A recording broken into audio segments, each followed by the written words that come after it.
ready to head off the trails. I'm the Cryptid Huntress, Jessica Jones, and I'm ready to take you on a mysterious journey right now. We welcome you to Off the Trails right here on the Spaced Out Radio YouTube channel. If you guys haven't hit subscribe yet, please do. We'd really appreciate the love. And shout out to Bumblefoot for that amazing intro music once again. You guys, please follow us on Twitter at Spaced Out Radio, on Instagram at Spaced Out Radio Show, and on TikTok at Spaced Out Radio. You guys, please follow me at thecryptidhuntress.com and please subscribe to my YouTube channel, The Cryptid Huntress. And you guys also can go support what I do here and all my other shows and everything I'm doing. Go to War Woman Goods on Etsy, and I sell a lot of really cool jewelry there. Also, you can join my Patreon, The Cryptid Huntress.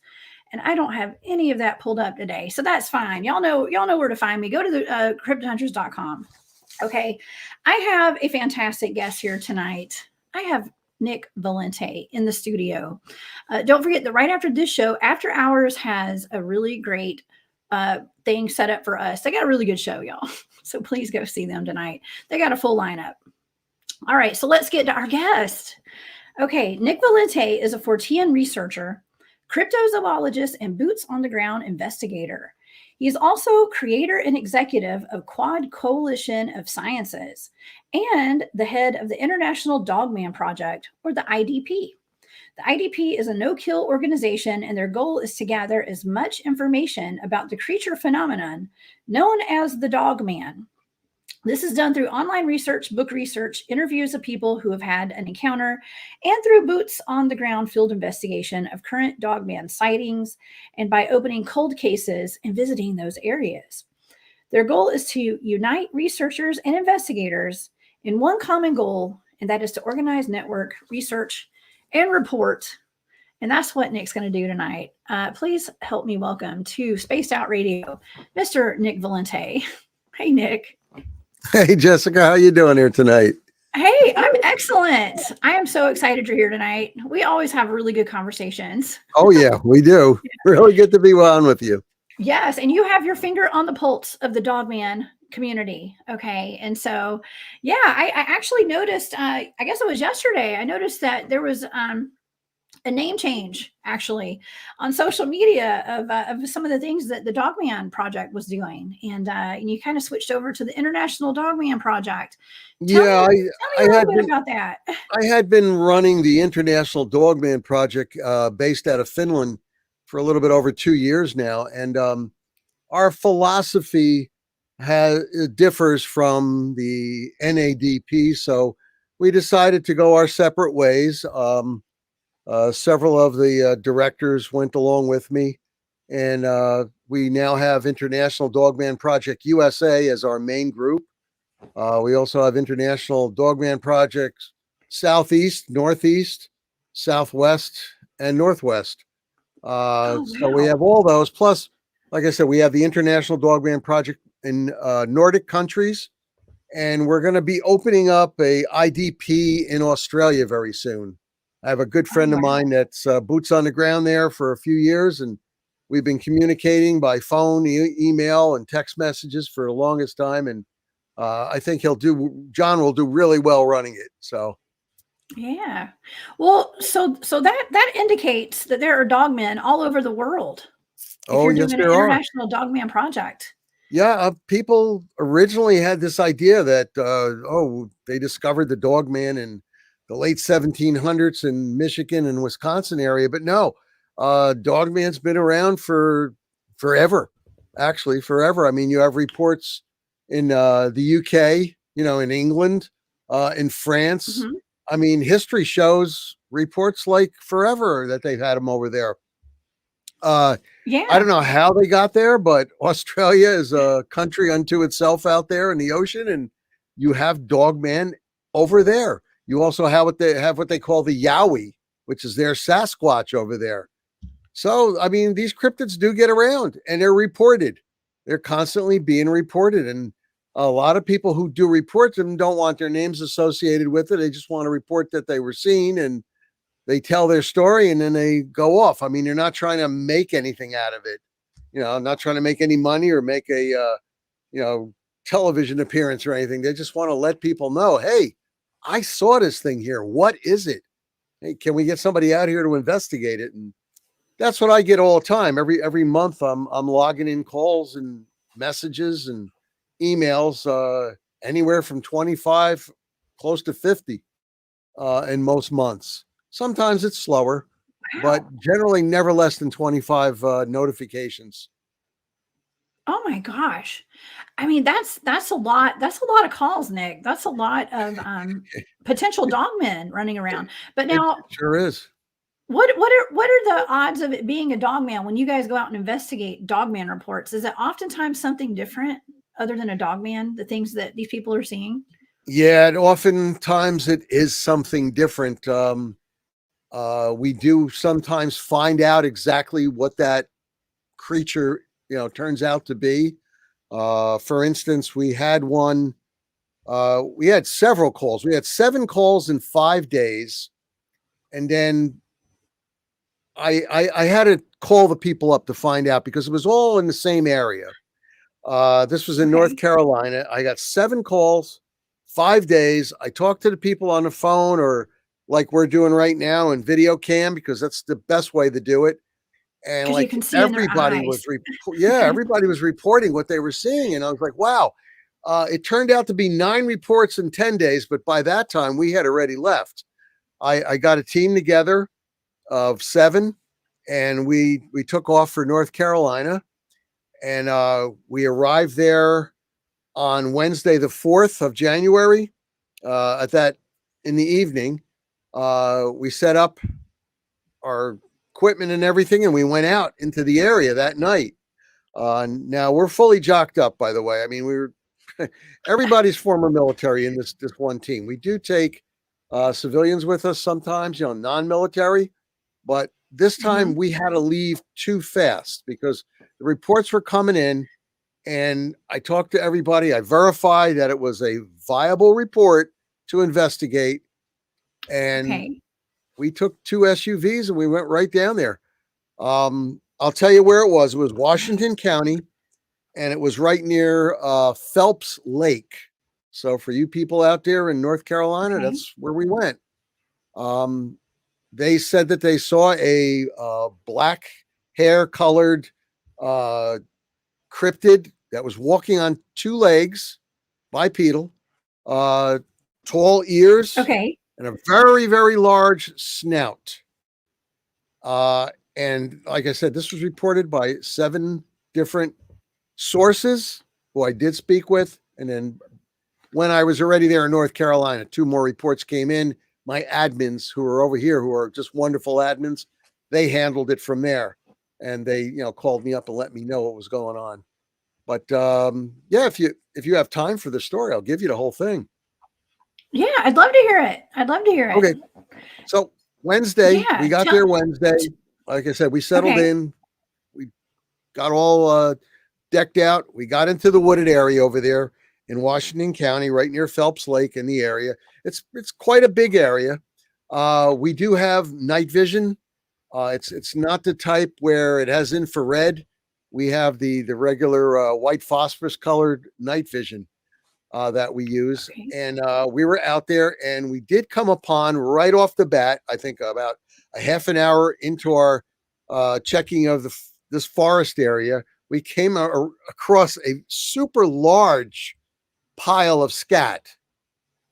and And for people who don't know, that is poop. that's poop. Oh yeah. It's Um, poop. I Okay. don't know. People may not know this, but I'm working. I'm working towards my master's. I'm right at the end in zoology because you got to know regular animals before you can Yeah, call something a cryptid. Plus, I like to know the habits of nice. the regular animals out there because we are boots on the ground out there a lot. That's a field investigation. Um, Yeah. so anyway, we found this large thing of scat, and I'm like, what the heck could this be? Could this be the sighting of a dog man for real out there? It was exciting. We're finally going to find something out here. Because normally in North Carolina you have black bear. Black bear generally go from 4 Mhm. feet 6 inches to 6 feet 2 at the maximum. Uh, I know their scat patterns, in other words, how much they'll do. And this was like 3 Mhm. times the normal amount that a black bear would do. So I'm saying, what the heck could this be? We found some claw marks Goodness. on some of the trees that didn't look like normal black bear claw marks, as we keep going through this wooded area. So it got to be about 12 midnight. We were tired from the drive down. We called it a day. We went back to our hotel, got up early in the morning, had breakfast. We went back into the woods. Now it's daytime and we're able to see. We went back to that area where the scat was, and we found more scat and another ton of scat. And I'm saying this has to be the same one. Interesting. Okay. But what's really interesting is that during the daytime, we were able to find footprints. One more time now. Black bear footprints are about yay big. This thing was bigger, not the size of Okay. like what a brown bear or a grizzly bear would make, but way bigger.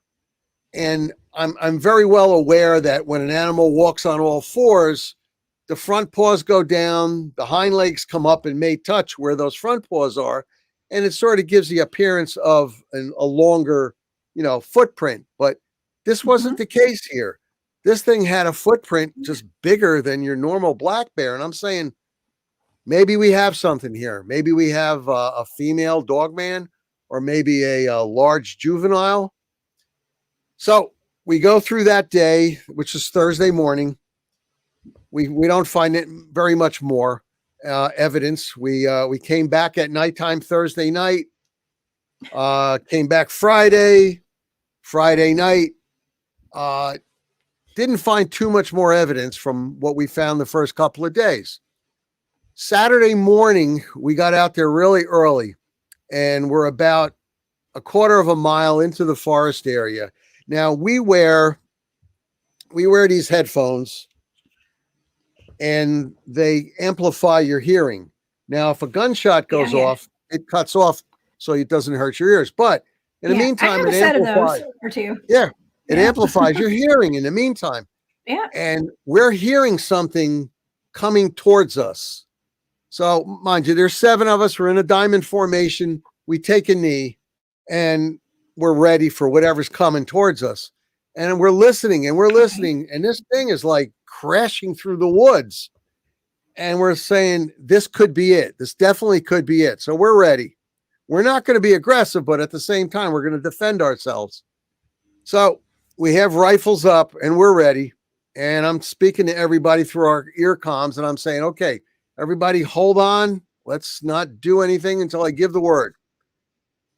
What happens is there's a large, how can I put it? A very large bushy area full of tree limbs that are fallen and everything.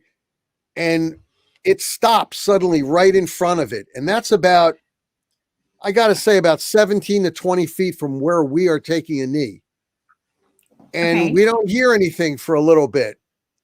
Suddenly, we see coming up above the bush area, which I later on measured to be 6 feet tall.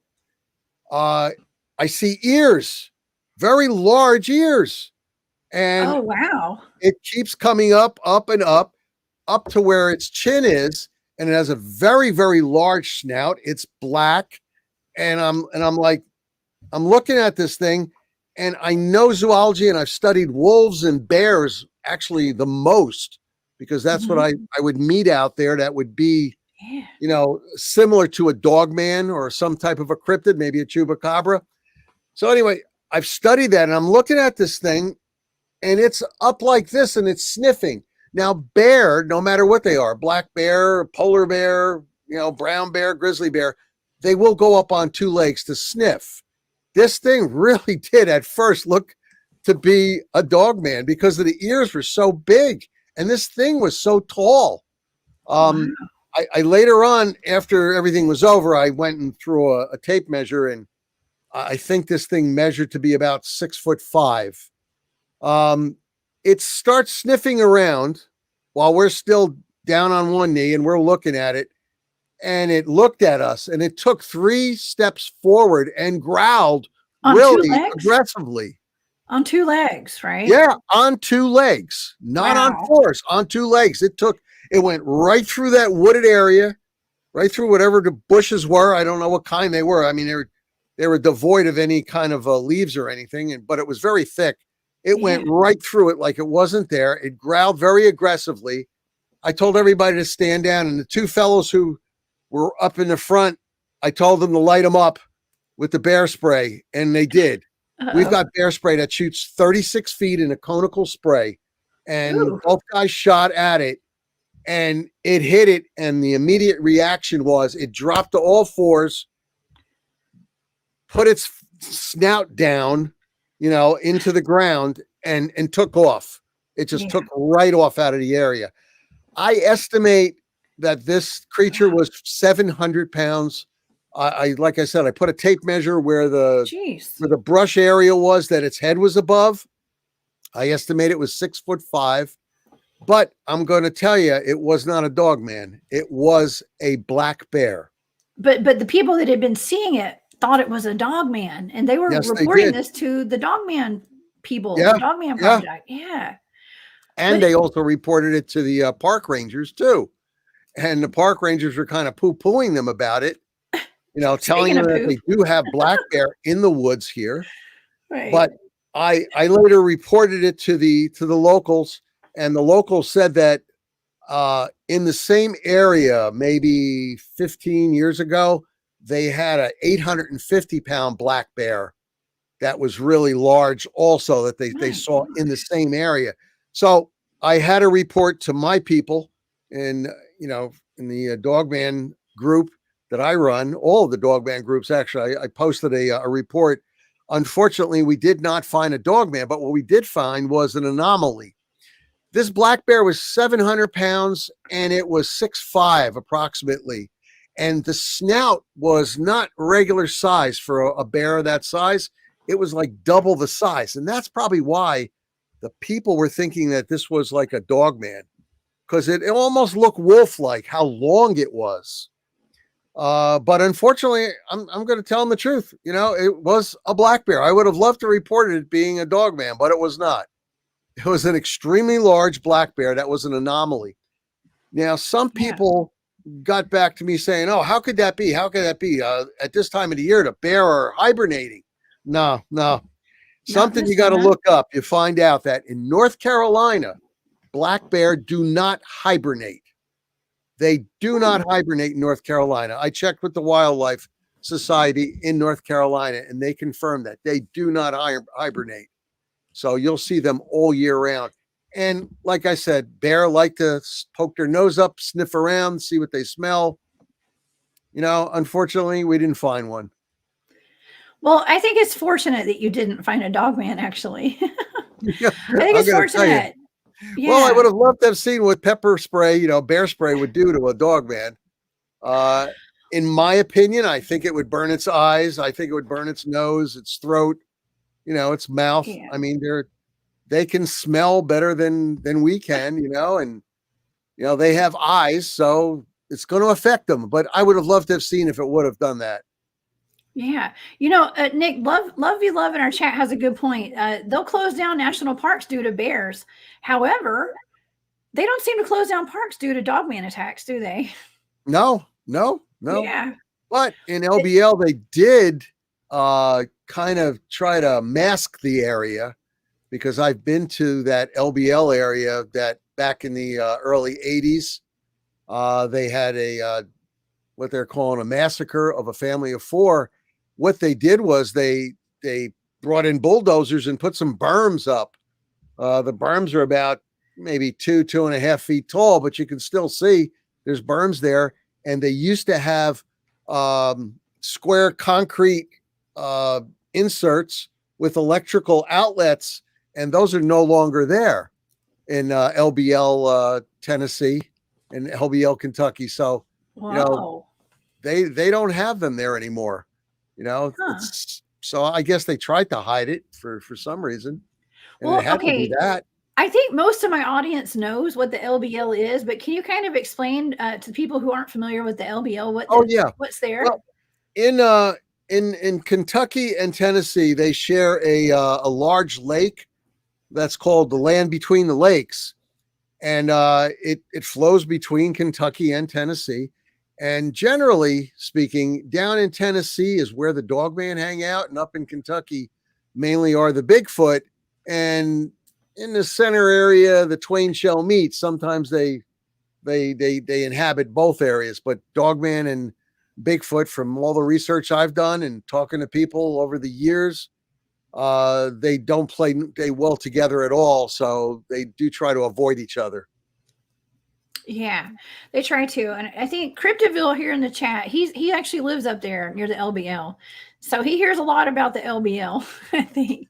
What kind of lies are we There's telling no tonight? lies. I'm It's not not telling us. any lies. I'm Nobody's telling you what telling lies. research shows and You from came to what wrong- you from came what to I wrong channel, have Cryptoville. spoken to people about. I know. I'm assuming he's kidding, Mr. Cryptoville. But yeah, there's a whole lot of stories that come out of the LBL, and that's probably what he's referring to. So many stories come out of there. And, I've actually remote viewed an incident out of the LBL with the family that was attacked there, the alleged attack on that family up there. And so there was a little part of that story that was a little off, I got to say. But I did see that actually happened. There was a family attacked by dogmen up there, and they all were. So yeah.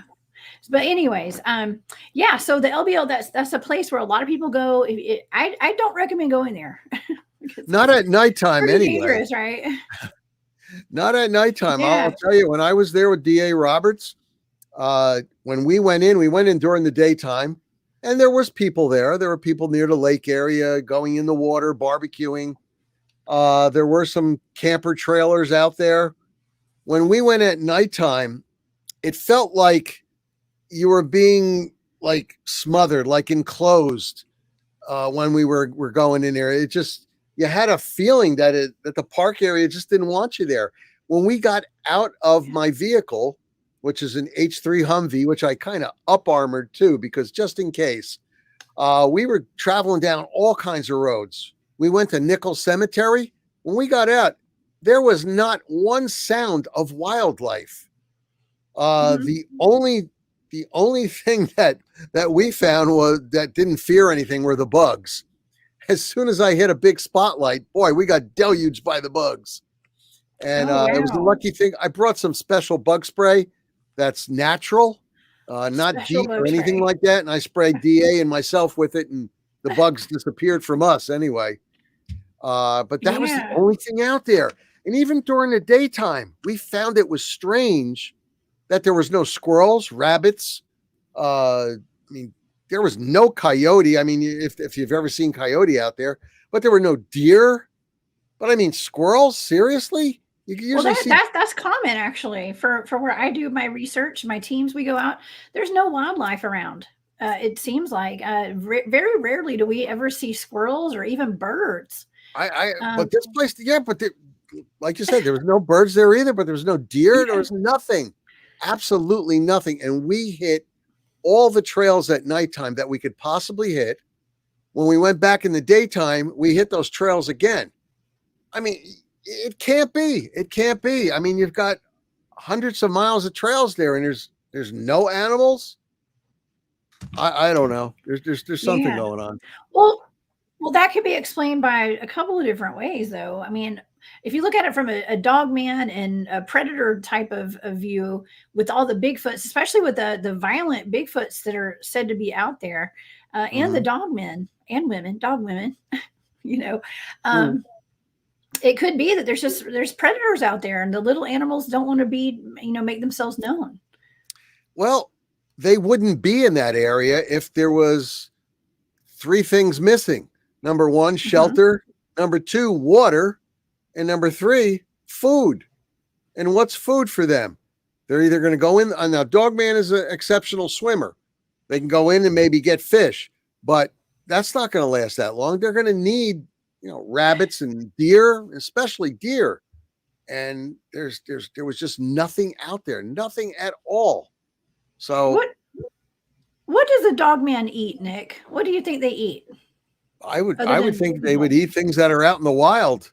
Like I said, deer, elk, moose, if they can get something that big down. Rabbits, most likely they would catch.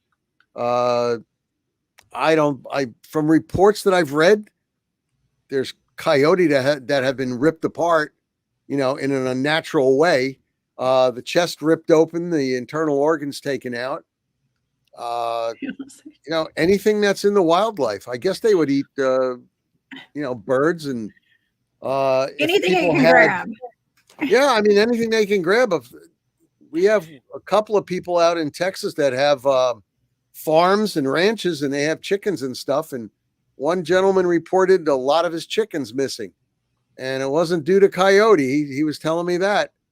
He was darn sure that it was not, because what they did to the hen house is something a coyote wouldn't do. I mean, his hen house was totally ripped apart. Something that would rip it apart would be a bear, and he kind of doubts that it's bear because they didn't see bear in his area down in Texas in a long time.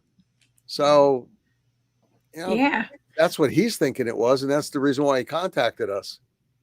I agree with Joe Monk. He says Yep. Dogman eats whatever the hell he wants to eat. Oh, you're right. You're right. And I don't want to be one of them. So that's the reason why we go out there in a team, and we're prepared and we're ready, because we want to go home. I tell everybody we have a right to go in the forests area and look around and research and do investigations, and we also have a right to go home safely. So we make sure we do that by preparing. Yeah. Well, tell me a little bit about the guys who go out there with you. You actually have a team that you can pretty much call. They're on the ready all the time, it seems like. It's actually people I work. Tell me a little bit about that.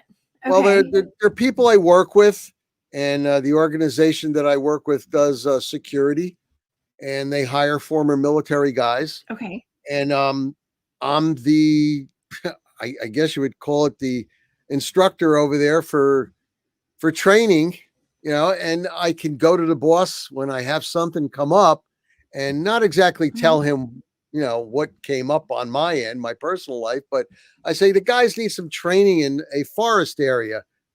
Can we take 2 SUVs and take 5 or 6 days and go out there and do some training? Now, sometimes he says yes, sometimes he says no. This last time he said yes. He goes, yeah, they're overdue. Why don't you take them out for 6 days? And we were out there from Wednesday the 4th all the way to Sunday the 8th. We came home, and, the boss was happy, that we were out there in a wooded area, and we actually got some training done. Well, that's awesome. You guys do a lot of training. My research teams, we have spent many years going out and teaching each other stuff. And, I'm trained in tracking, human tracking, animal tracking. We even go out there and learn how to build debris huts and stuff. And even survivalist training and combat medical training. I mean, you name it, from dowsing, spirit tracking. I mean, first aid viewing, right? It's right. Yeah, it's important to, as a team, to really build up those skills together as a team. I think it's just really important to be able to identify a daggum debris hut. How many times are debris huts mistaken for Bigfoot houses and stuff? I mean, I think for people who aren't trained in it, I get a lot of pictures that people send me, or I used to. People quit sending me pictures, probably because I don't entertain them, I guess, too much. People have learned I don't entertain pictures very often, but people used to send me pictures all the time of debris huts, assuming that those were where Bigfoot sleep and stuff. So, but really, it's people like myself, my team. I don't go out and sleep in debris huts, but I know how to build them. And I also, it's a valuable skill for anybody. Well, that's one thing in the forest area. You got to understand that if you're out there and you're lost. Now, when I take a team out, generally we go to areas that are 100, 120 square miles. We'll go in 6, 7, 10, sometimes 20 miles on foot. Now, when you're that far away from civilization, you have to have everything with you in your backpack. We generally take those. We just recently got the Mini Garmin 2. The Mini Garmin 1 was out there, but the Mini Garmin 2, it's a little advanced version of the Garmin. It's a good, really good GPS unit. It'll send text messages out, send an SOS message. In fact, we brought that with us this past time when we went to North Carolina. And Oh as you yeah. were saying, you need to have certain skills. Now, all the guys on my team have these skills already. They came with them because they were all former military, very high tier Right. military guys. And you want actually the people that are with you to have skills in certain areas. And, Yes. most importantly is survival. Number one in survival is shelter. Number two is water. Number three is food. So if you're out there 10 miles into the woods and suddenly it starts storming and everything, you're going to actually have to find a way to give yourself some shelter to survive that. You don't want to, have to That's right. freeze to death all of a sudden, if it's not the summertime. And Yeah. you just need shelter from whatever, from the wild animals out there. You should have something also to protect you from the wild animals out there. I mean, because there are some Weapons. areas, Yeah. Southwest, you've got mountain lions. I mean, heck, I was on a field investigation 3 years ago in Moscow, Maine, all the way up there. And we found, of all things, mountain lion scat. And this was confirmed by the lady that was with us because she's an employee of the International Cryptozoology Museum. And she took the sample of that scat, and it turned out to be mountain lion scat. Oh She also yeah. she got some really good bones too. It was moose bone. So I mean, animals don't respect state boundaries. They don't care. Oh, we're supposed to be in Arizona and Texas. The mountain lion made its Right. way all the way up to Moscow, Maine, for crying out loud. Oh man, we have so many panthers and stuff that we're not supposed to actually have here in Georgia, and it's there's a lot of denial going on. But whenever DNR or whoever's in charge here, they have to, if somebody makes a report that there was a black panther roaming around. Well, we're not supposed to have black panther, so that was not what that was. You Oh, know, oh yeah. What it's was it? not. A That's not what that large? was. It couldn't have been. Was it a large Yeah. house cat? No, no, we have panthers and stuff. Absolutely. We That's have to be right. very careful with all that. And that's a great point. You want everybody on your team when you're out there doing this research to be trained to be able to take care of you if you have a sucking chest wound or Oh, whatever. I mean, I was trained in combat medical training by some medics from the military that are part of my team, mm-hmm. and so we spent many days training and things like that. And yes, I do know how to cover a sucking chest wound. Okay, I can do anything, and to set bones and just stitch people up if they're bleeding, and how to stop bleeding and things like that, because that's the reality of being way out in the woods and not having any way to get help. You have to take care of yourselves. Yeah. Nobody's coming to save you. you Yeah, know it's something I wouldn't recommend is going out by yourself yeah, 6, 7, 8 miles into a wooded area, because that's right. what happens if you fall? You break a leg. If you get a compound fracture and it's sticking through the skin, you know, uh, what are you going to do? I mean, you're going to start losing blood, and now you're in trouble. What are you going to do? Drag yourself 7 miles to get yourself back?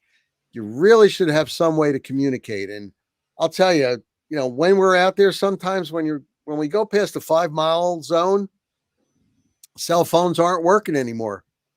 So I'm really happy that we have those mini Garmins, and well, now the mini Garmin 2s, because at least we could send a text message out. Yeah, we use those as well. And I mean, where we go, we have no phone service for anywhere near where we go. So, Yeah. yeah, we have to travel into the closest town, way down, way out to get phone service. So, I mean, you can imagine. I mean, one of my yeah. teams a year and a half back came upon some people that were, well, they weren't exactly screaming, but they were quite excited because they were in a forest area. The lady that was on their team, she was leaning against a tree and she got bit by a wolf spider that was about the size of my hand. And she Oh was my just gosh, like, ouch. yeah, ouch. I mean, she was screaming and That they would didn't suck. know. Yeah. The thing is, you're not going to die from a spider bite, but it's going to swell. It's going to make you It's gonna sick. hurt. And That's right. You Yeah, won't I be mean, able to get out of there by yourself in they some didn't have a cases. first aid kit with them either. So, Oh, we no. washed out the wound. We did first aid on her and everything, and we advised them to get her back out as soon as possible, and they did leave. But I mean, people got to understand when you're going to go out there, bring a real first aid kit with you. Hey, Yeah. Oh, IDP no. Yeah, we got IDP in the house. in the Main house. Hey, chapter. Hey, John. John, thank you for being here. Yeah. Good man, John Miller. Yeah. I saw that you got DA Roberts on the Central chapter. I guess that's Yes. Central America, Yep. Central USA. He runs that Yeah. for all of Central United States. Yeah. That's awesome. I love DA's a friend of the show. So shout out to DA. Oh yeah. Yeah. Yeah. And That's and and just to give him a big plug, DA has a new Wild Hunt book out. It's probably about 80 pages longer than any of his other books, and it's one heck of a book. I already read it. Oh What's yeah, that? I have not read that one yet, but we'll have to get that. So everybody go check that out. Yeah, I need to get DA back on the show soon too, for sure. Yeah. Yeah, well Nick, you know what? I don't know why I feel like bringing this up right now, but I did a show this week. Barry Littleton and he gave me a blind remote viewing target and I didn't know what it was. And Uh-huh. it turned out to be a very interesting cryptid out of Alaska, and it's called the Kushtaka. Okay, and this is like an otter man. Okay, it might be one of the more violent cryptids Mm. that I've actually looked into. It was very violent. It actually targets children too and stuff, and it will Targets tear people to children? shreds. Yes, Oh. this was a very interesting. It was an interesting show. If anybody missed that, y'all go to the Cryptid Huntress on YouTube and go check that out. Were you But able to remote view it? I was, yes. Oh. I remote viewed it. I did two different targets on it. The first target that I did, I was seeing something that came from. I know this sounds crazy, but it was something from outer space Oh, that wow. came here. It ended up in Asia, and it crossed over the peninsula into Alaska. And this was a blind target. I had no idea what I was looking at. Oh. Okay, and but it was similar to like a dog man, but it was an otter man. Okay, very similar. It was kind of like I don't want to group Bigfoot and dog man together, but the otter Mhm. man, the Bigfoot, it's all like a big hairy humanoid. Okay, Mm. all of them in some way. Were But you but able to it's get a size and weight possibly yes, on that, or? they're huge. It was like I'm going to say like 7, 8 feet tall. I mean, these things are really big. Whoa. Somewhere around 7 feet tall. Yeah, really big. It looked a lot like a Sasquatch, but it was very violent, like a dog man. Yeah, Yeah. So something came across my desk on an otter man. I don't think it was from your show, but from someone else, one of my members, and I really didn't get a chance to look into it too much, but yeah, that'd be interesting. I'd have to yeah, check that show out. I highly recommend looking into. I think it's the Kushtaka. I think that's how you pronounce Kushtaka. it. But yeah, it's really creepy if you look at the artwork that I put on there. That I found. I found a picture of what one might look like, and I got more comments about that. People were really freaked out by it. Kushtaka, is that The Otter Man. is that an Algonquin Indian name for the It's creature? Do you know, or? I don't know how to pronounce this. It's like Tingit or Tingit, the Tingit people. It's like on the coast of Canada that goes Okay. up into Alaska. Uh-huh. The Tingit, I think. I'm so sorry if Probably. I'm Yeah, you're mispronouncing probably that. right. The Kinjit. Yeah, yeah. Wow. So yeah, the Otter Man. Yes, Hilton, Otter, Otter Otter, man. the Otter Man. It's really, really actually kind of creepy. I thought it was going to be all loving and cute because otters are so cute, right? Oh Otters, yeah. real life otter. Yeah, but they'll Um, also tear you this apart thing if you was go not near cute. them. Yeah, not at all. But that's something else. Like maybe you could look into sometime because I know that you're into all the different cryptids, not Oh just yeah. Dogman. Yeah. So Tingit, yes. Wow. Okay. Yeah. That's awesome. Well, okay. So have you had any other Dogman reports from all over the world? I know you said that you've got a chapter in Finland. I've had someone contact me about a alleged Dogman attack in Scotland. Okay. Where Mhm. else are we getting these Dogman reports other than across the Australia. US? I have a Okay. buddy of mine, John. He's in Australia. He's a native of Australia. He's my boots on the ground guy over there. And I mean, besides Yowie, which is a Bigfoot in Australia, they also have Dogman there. Now, John was in a canoe type boat in the water, and luckily for him, he had a motor on this boat, and he turns around after hearing this noise, uh, say maybe 50 or so feet away from him, and it turns out to be a wolf-like creature that he didn't see the whole body, but he saw the upper half of it as it was entering the water, and it starts swimming towards him.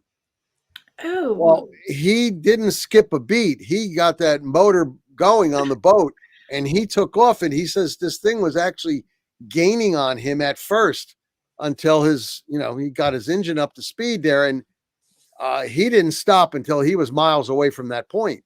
Now we're talking in Australia.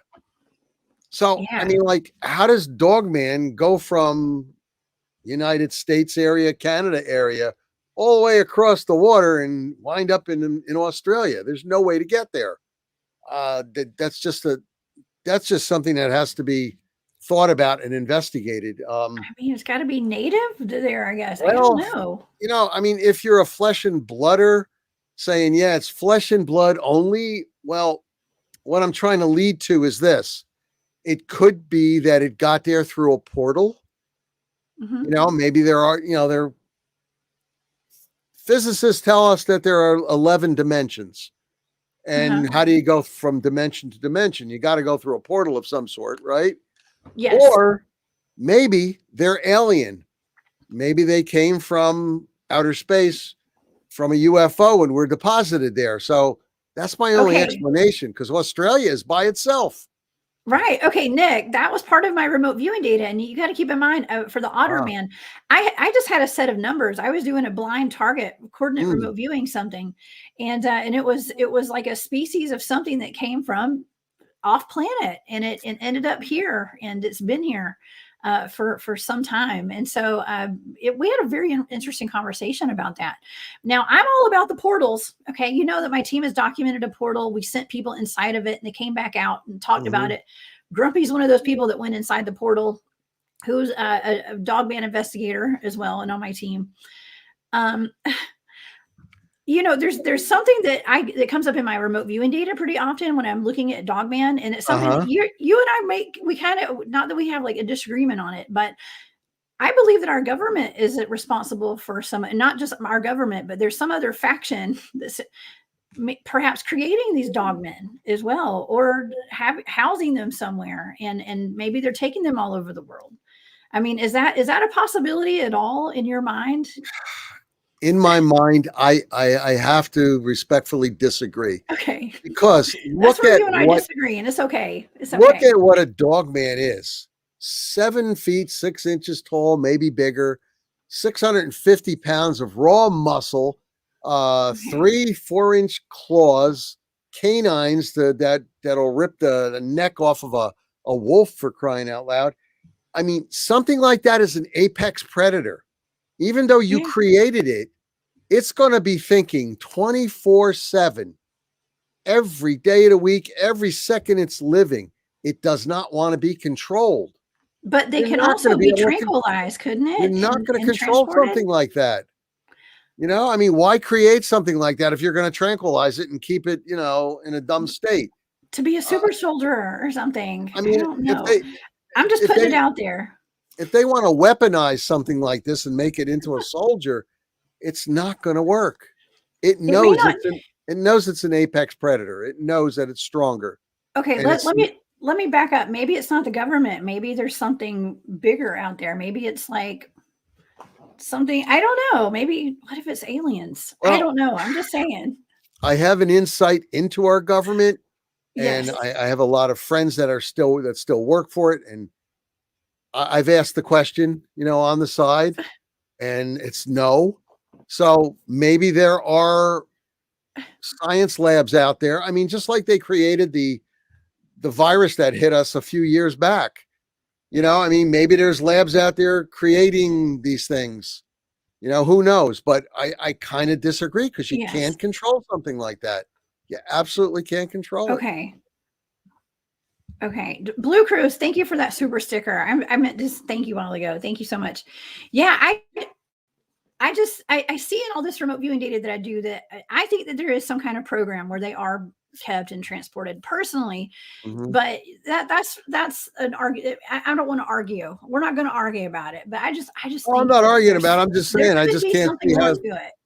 Yeah, I mean, maybe sometime you can try to remote view one of some lab out there. I know you have to get something specific, but Ooh, maybe that would if be you know good some because if you labs, can we'll do talk in that, private. yeah. Okay.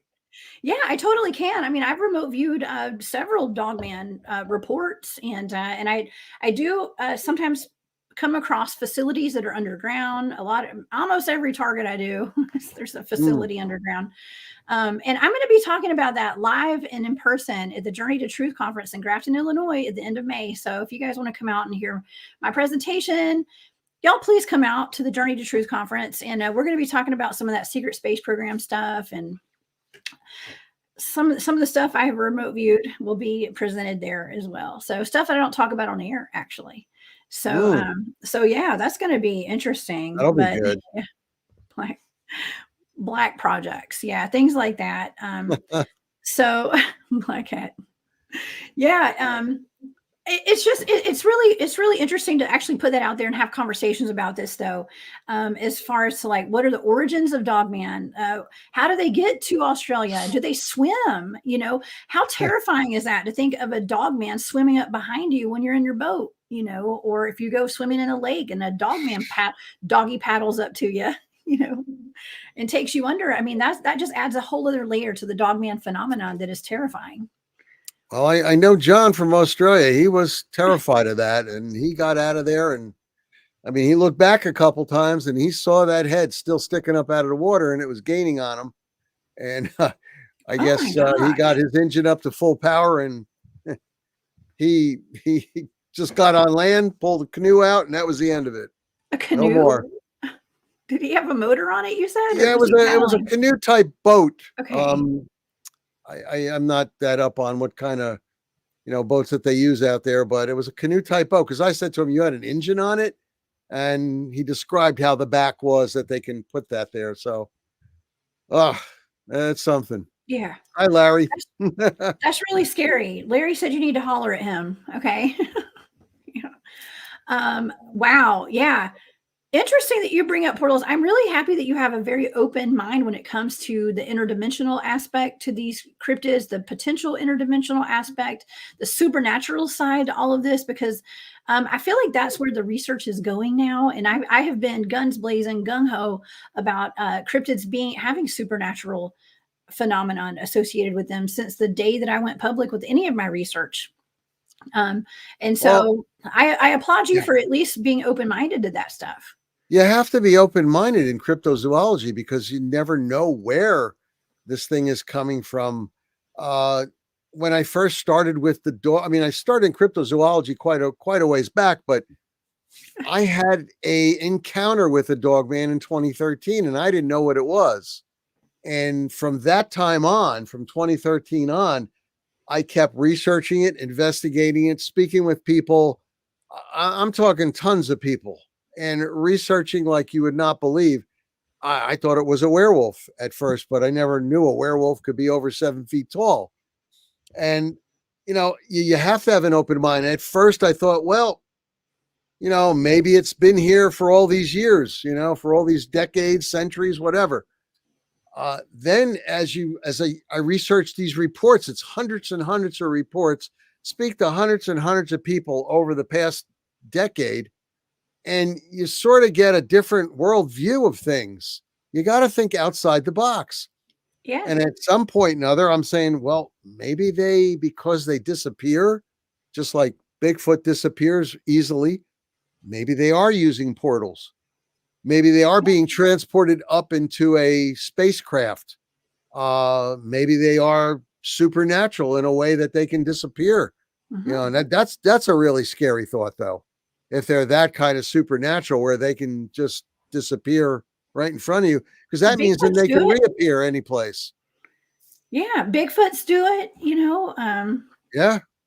a lot of cryptids. Yeah, I mean, sometimes there's a flash of light and they're gone. So, Yeah, it's just I think we all need to be very open-minded, and I'm just really happy that you were open-minded. And Blue Cruise, I like your comment. I like that. I think you're onto something there.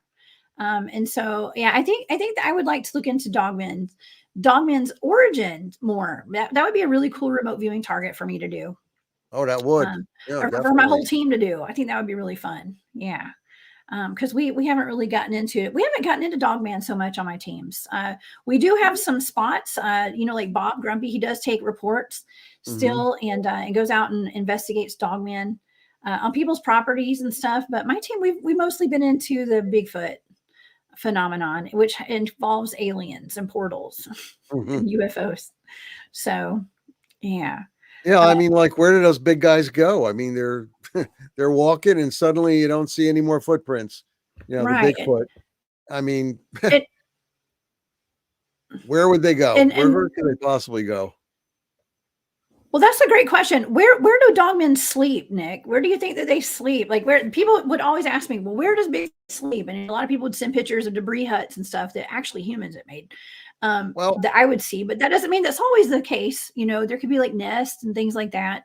Where do from you the think a research dogman that I've sleep? done over the years and the people I've spoken to and the places I've been to also, they generally will be in burrows that they make, or they're in caves, or in leftover human tunnels, like, say, for instance, mine shafts, and things like that. And in some of these caves, we found uh, indication that there's something there. And I mean, what we did find, this is going out west now. What we did find was a cave, and inside the cave, there was a lot of scat, poop. Okay, well, More let's poop. call it poop just so Okay. everybody knows. And it wasn't bear poop, you Yeah. know. We had people with us that did testing, and they tested out, and it's not bear poop, and it's definitely not mountain lion poop. Wonder what it could be. How about we just get out of here because it's kind of dark and dreary and dank, and we'll investigate it from outside because I mean, you're kind of stuck in a tunnel, and there's only one way to go. So it's either Right. burrows that they build themselves into the earth, or tunnels, caves, or leftover mines. So far, Yeah. maybe there's other places. Or facilities underground. I'm just Yeah, saying. Yeah. No, I did when I was remote viewing the dog man at the Joe Bald Rec area for DA. yeah, They were, I believe there was some sort of a den or something where they were sleeping there. yeah. So and it was definitely underground though. Yeah, That time when definitely DA underground. was there with his friend, and his friend relieved himself right in front of where they later found out there was like 5 dogman. Uh, Somebody saw the filming that he was doing, and they saw 5 different sets of eyes, and they were 6+ feet off the ground. Wow. So that was something. That was really something. We laugh about it a lot now that he's safe and away from the area, but I'm glad you remote viewed it and you were able to tell him that there was a den there. Yeah. That, And well, that'll there's count. also a government facility underneath that area too. That's what your viewing showed, that there was Yes. something under there, I couldn't say government. I take the back. I'm not going to say government. There was definitely a facility. some Yeah, underneath the facility under ground. the ground. Yeah, there was something down there. So Hmm. yeah, that was fun. That was a fun I'll show actually that I'll I did tell with you, I'll him. have to, Yeah. if that was in the Joe Bald area, I'll have to get with him because coming this August, we're going to do a couple of things, and uh, Jeremiah Fountain is going to be coming with us. John Miller, who was on there, he'll be coming with DA and I and several other people, and we're going to film it and we'll post it. Maybe we can hit that Joe Bald area and I think see you if there should. was such a thing. I have a metal detection equipment that will go you know, quite a few yards underground. So if Okay. there's an entrance to it, we'll detect it because it's How about probably made out of metal, you know?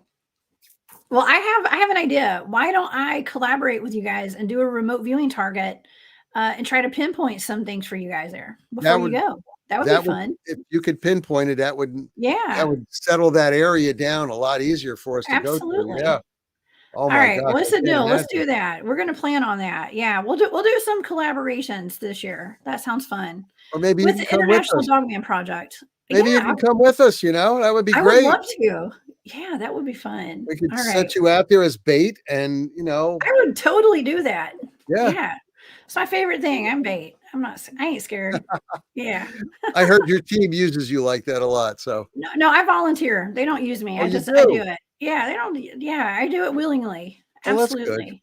Yeah, it's fun. That's why I'm so tough. Okay. So, yeah. Well, Nick, this has been a lot of fun. Oh my gosh. Thank you so much for coming here and talking about Dogman tonight. This will not be the last time. It's not the first time, nor will it be the last time. So, I where can appreciate people the find you? opportunity.